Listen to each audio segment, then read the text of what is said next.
आज हम लोग एक बहुत ही महत्वपूर्ण पॉइंट पढ़ने वाले हैं दशमेश के बारे में। पहले इसको ऐसे समझ लेते हैं, जैसे कोई ट्रेन हो, उसे जब कोई जटिल यात्रा पे जाना होता है या जटिल रास्तों से गुजरना होता है तो उसमें दो तीन इंजन लगा दिए जाते हैं जिससे कि वो जटिल रास्ता आसानी से क्रॉस कर जाए। ऐसे ही हम सभी लोगों के जीवन चक्र में, जो ये हमारा जन्म चक्र होता है, इसमें कुछ पॉइंट ऐसे होते हैं जो रेल के इंजन की तरह से काम करते हैं। इसका मतलब यह हुआ कि वह उन जीवन की जटिलताओं को बहुत अच्छे ढंग से सॉल्व कर देते हैं। उन्हीं में से एक है जिसे हम लोग कहते हैं दशमेश। आप लोग अपना बर्थ चार्ट खोल लीजिए और उसमें इस पॉइंट पर देखिए, यहां पर कोई भी एक अंक लिखा होगा। हमने जो लिया है उसमें 10 लिखा हुआ है। आपके लिए 1 2 3 4 5 6 से लेकर के 12 तक की कोई भी एक संख्या होगी। वह संख्या किसी न किसी राशि को दर्शाती है और उस राशि का जो स्वामी होता है वही दशमेश कहलाता है।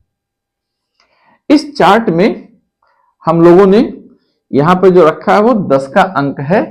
यह मकर राशि को इंडिकेट करता है और इसके स्वामी शनि हैं। अगर आपको इन राशियों के बारे में और उनके स्वामी के बारे में जानकारी नहीं है तो आप डिस्क्रिप्शन बॉक्स में से इसको देख सकते हैं, वहां हम लोगों ने इसका डिटेल दे दिया हुआ है। चलिए शुरुआत करते हैं दशमेश का जो है इस स्थान से। दशमेश एक ऐसा भावेश है जो कि आपके जीवन के हर प्रमुख चीजों को प्रभावित करते हैं। मुख्य रूप से कुछ ऐसे इसमें भाव हैं जहां पर अगर दशमेश आ गए, वहां पर अगर हैं, तो यह निश्चित मानिए कि जो जातक होगा उसको राजा बनने से कोई नहीं रोक सकता। आइए देखते हैं हम लोग कि हमारा ज्योतिष विज्ञान इस दशमेश के बारे में क्या क्या कहता है। सबसे पहले मूल त्रिकोण के बारे में समझते हैं। मूल का मतलब होता है आधार, बेसिक, फंडामेंटल, या जिसके बिना काम न चले, उसे बोलते हैं मूल। तो मूल त्रिकोण ज्योतिष शास्त्र के इस जन्म चक्र में 1 5 और 9, यह जो भाव होते हैं इस भाव को हम लोग मूल त्रिकोण बोलते हैं। ज्योतिष का सूत्र यह कहता है कि मूल त्रिकोण के तीसरे भाव में अगर दशमेश हैं तो वह व्यक्ति राजा होता है। आइए समझते हैं ऐसा कैसे। यह जो 10वां भाव है यह आपका कर्म भाव है। यहां से आप अपने पिता को भी देखते हैं। आप क्या करेंगे अपने जीवन में यह आपका भावेश बताएगा। अगर और 9वां भाव जो होता है वह भाग्य का भाव होता है। अब आप हमें एक चीज बताइए, अगर आपके कर्म के साथ आपका भाग्य जुड़ जाए या आपके भाग्य के साथ आपका कर्म जुड़ जाए तो दुनिया में कौन है जो आपको रोक सकता है।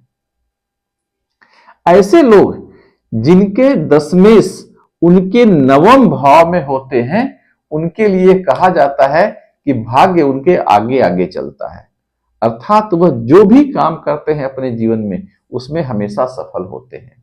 वह जो मांगते हैं सब कुछ उनको मिलता है अपने जीवन में। और यह स्थिति थोड़ी अगर उल्टी भी हो जाए तो भी भाग्येश कर्म में, कर्मेश भाग्य में, दोनों सबसे अच्छी स्थितियां हैं। तो हम ये कह सकते हैं कि ज्योतिष का जो सूत्र कहता है कि मूल त्रिकोण के तीसरे पद में अगर दशमेश बैठा हुआ है तो वह व्यक्ति हमेशा राजा बनता है। राजा बनने का मतलब है कि उसके पास किसी चीज की कभी कोई कमी नहीं होती। अगर पैसे के क्षेत्र में काम करेगा तो पैसा ही बनता चला जाएगा।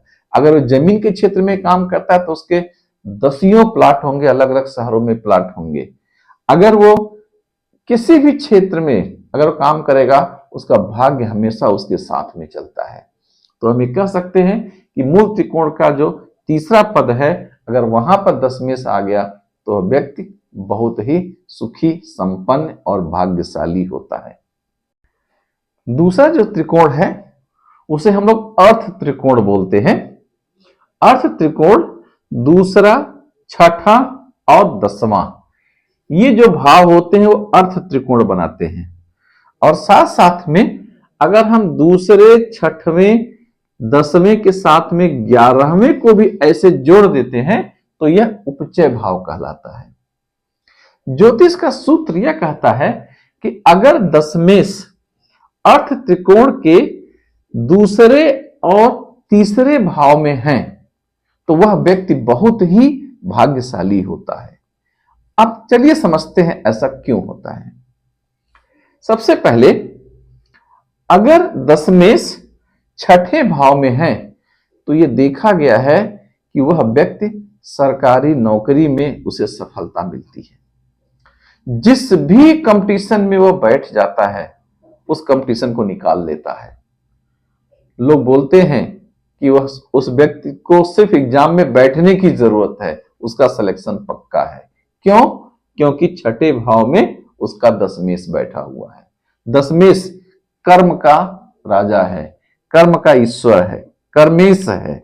और कर्मेश जब छठे में बैठ गया तो सरकारी नौकरी मिलना उसके लिए बाएं हाथ का खेल हो जाता है। इसके अलावा जो राजनीतिक लोग होते हैं, जो पब्लिक डीलिंग करते हैं, उनको भी सफलता इसी क्षेत्र से मिलती है। इसके साथ साथ में छठा भाव जो होता है वह रिपु का भाव होता है, दुश्मनों का भाव होता है। अगर आपका कर्म आपके दुश्मनों के भाव में बैठा हुआ है तो आपके दुश्मन सर नहीं उठा सकते।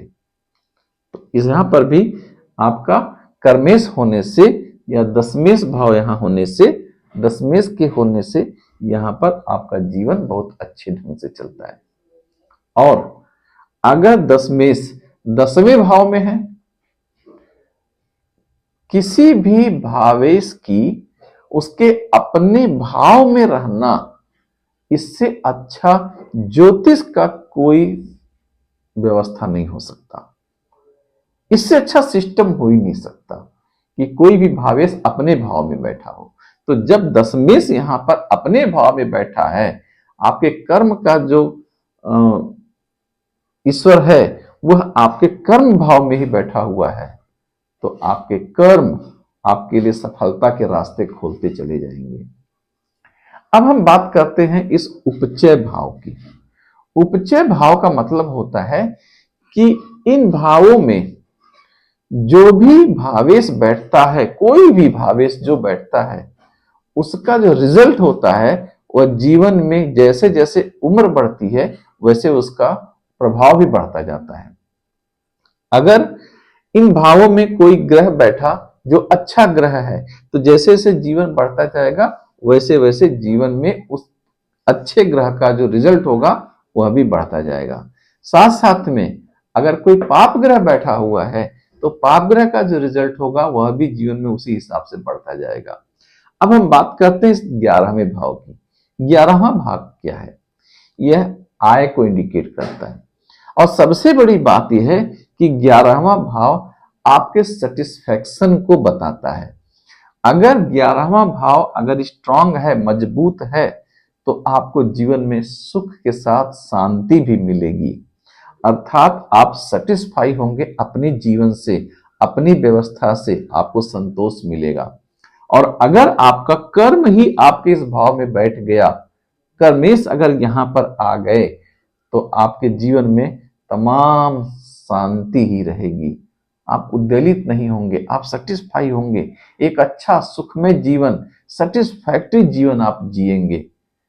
आपको जो है जो जीवन की भाग दौड़, लालच, ये सब चीजें रहेंगी, उनसे आप बहुत दूर रहेंगे और आपका जीवन सुखमय होगा।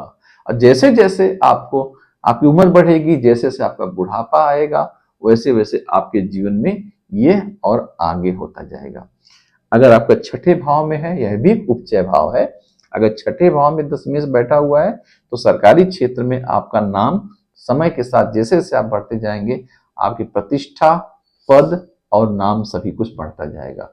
अगर 10वें भाव में दशमेश है तो आपका कर्म और मजबूत होता जाएगा, आपको उससे अच्छा प्रतिफल मिलेगा। और 11वें भाव में अगर दशमेश बैठे हुए हैं तो आपको अपने जीवन में सुकून मिलेगा, शांति मिलेगी, सुख मिलेगा। धर्म, अर्थ, काम और मोक्ष, तो यह तीसरा त्रिकोण जिसके बारे में हम बात कर रहे हैं वो है काम त्रिकोण। काम त्रिकोण ये तीसरा भाव, 7वां भाव और 11वें भाव से मिलकर बनता है। इस भाव में भी एक उपचय भाव है, 11वां भाव उपचय भाव है। ज्योतिष के सूत्र ये कहते हैं कि इसमें काम त्रिकोण में दूसरा और तीसरा भाव जो होता है वहां पर दशमेश की स्थिति बहुत अच्छी मानी जाती है। चलिए इसको समझते हैं ऐसा क्यों। इसके बारे में हम लोगों ने भी पढ़ा कि अगर 11वें भाव में अगर दशमेश है तो उसे शांति मिलेगी, सेटिस्फैक्शन मिलेगा। ये सेटिस्फैक्शन का भाव है, मतलब वो मन को शांति मिलने का भाव है। जो भी काम आदमी करेगा उससे संतुष्ट रहेगा और संतुष्टि जीवन का सबसे बड़ा धन है, संतोष सबसे बड़ा धन है। 7वें भाव में, 7वां भाव क्या होता है? यह आपके जीवन साथी का भाव होता है, यह आपके छोटे मोटे प्रॉपर्टी का भाव होता है, यह आपके पार्टनरशिप का भाव होता है। तो ये देखा गया है कि अगर दशमेश इस 7वें में बैठ जाते हैं तो उस व्यक्ति का व्यापार बहुत अच्छा चलता है, उस व्यक्ति को अपने जीवन साथी से बहुत सहयोग मिलता है। उसके जीवन साथी कभी कभी उसको पैसे के मामले में इतना ज्यादा प्रोवाइड करते हैं, जैसे कि पत्नी का या फिर पति जो भी उनके जीवन साथी हैं उनकी नौकरी लग जाना या उनका व्यापार बहुत अच्छा चलना, जिससे इस व्यक्ति को लाभ मिलता रहता है। तो ये जो 7वां भाव है, यह 7वां भाव जीवन साथी के साथ साथ में व्यवसाय में बढ़ाने को भी इंडिकेट करता है, पार्टनरशिप के लिए। बहुत बार ये देखा गया है, जैसे कुछ दिनों पहले मेरे पास एक कुंडली आई तो मैंने उनको यह सजेस्ट किया कि आप सरकारी सेवा के पीछे मत पड़िए, आप व्यापार कराइए, व्यापार में बहुत फायदा होगा। और कोई अगर नहीं मिल रहा है तो अपने घर के लोगों को मिला के ही व्यापार कीजिए। तो उन्होंने मुझसे पूछा कि ऐसा कैसे बोल सकते हैं, दुनिया तो सरकारी नौकरी के पीछे भाग रही है। तो मैंने उनको बताया कि आपका जो दशमेश है वो 7वें भाव में बैठा है, ये पार्टनरशिप का भाव है। और जब पार्टनरशिप में आपका कर्म है तो सरकारी सेवा में आपको उतना प्रॉफिट नहीं होगा, उतना आपको सेटिस्फैक्शन नहीं मिलेगा जितना कि आप पार्टनरशिप में कर सकते हैं। और उनको कुंडली दिखाए हुए लगभग 2 साल हो गए और 2 साल में उनका बिजनेस बहुत आगे बढ़ चुका है। तो इस तरह से अगर 7वें भाव में दशमेश बैठते हैं तो व्यक्ति व्यापार के क्षेत्र में नित्य नई नई सफलताएं हासिल करता जाता है। आप देख रहे होंगे कि जो लोग बिजनेस में बहुत आगे हैं, अगर आपको कभी उनकी कुंडली देखने को मिले तो आप जरूर देख सकते हैं कि उन कुंडली में जो 7वां भाव है बहुत ही स्ट्रांग है। तो इस तरह से हम इसमें कह सकते हैं कि काम त्रिकोण जो होता है, काम त्रिकोण का दूसरा भाव और जो तीसरा भाव है वह बहुत ज्यादा सफलता देता है। लेकिन अगर यहाँ पे कोई पाप ग्रह है तो उसका इफेक्ट भी दिखाई देता है। उसका इफेक्ट दिखाई देने का मतलब यह हुआ कि अगर पाप ग्रह है तो हो सकता है उसके जीवन साथी से कुछ मनमुटाव होता रहे। ये अलग बात है कि उसको उसके कर्म से फल तो मिलेगा, लेकिन साथ में थोड़ा बहुत साइड इफेक्ट भी देखने को मिल सकता है। इसके लिए उसे जो भी भावेश हैं उनको मजबूत करने के लिए अपने स्वयं से ही, आपको किसी अलग से पूजा पाठ कराने की जरूरत नहीं है, आप स्वयं से जो है वो पूजा पाठ अपना करते रहिए। हम आपको आगे की वीडियो में बताएंगे कि आपको जो है किस ग्रह के लिए कौन सा मंत्र का जाप करना चाहिए। वो अपने घर में करते रहिए, अपने आप शांति रहेगी और सब कुछ ठीक रहेगा। और अब हम लोग समझते हैं मोक्ष त्रिकोण के बारे में। चौथा भाव, 8वां भाव और 12वां भाव, इस 3 भाव को मोक्ष त्रिकोण बोलते हैं।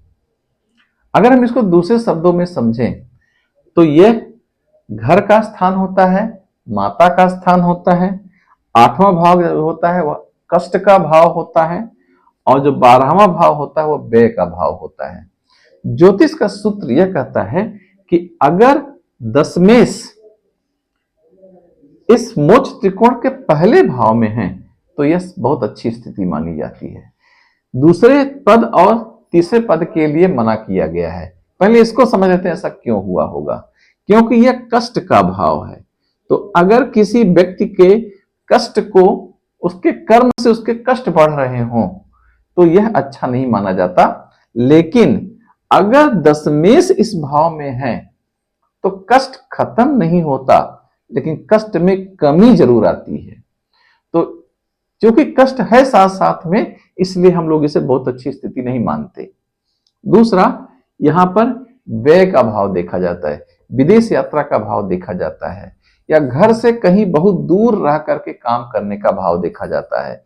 तो अगर दशमेश 12वें भाव में है तो उस आदमी का जो भाग्य होगा वह विदेश में या घर से बहुत दूर होगा। अगर वो अपने गांव पे रह के काम करेगा, अपने शहर में रह के काम करेगा तो उसे सफलता नहीं मिलेगी।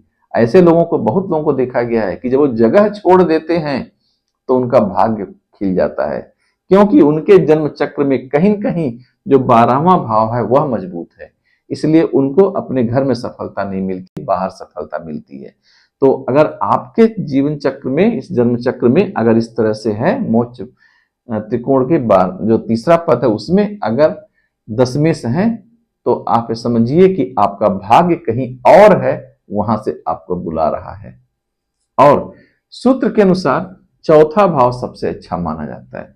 अब दशमेश का स्थान है यहां पर, और यहां से दशमेश जो है वो चौथे भाव में, अर्थात अपने से सबसे दूर के भाव में देख रहे हैं। यह भाव माता का स्थान है, घर का स्थान है। इसका मतलब यह हुआ कि कर्मेश को जो भी सफलता मिलेगी वह अपने घर के पक्ष को मजबूत करेंगे।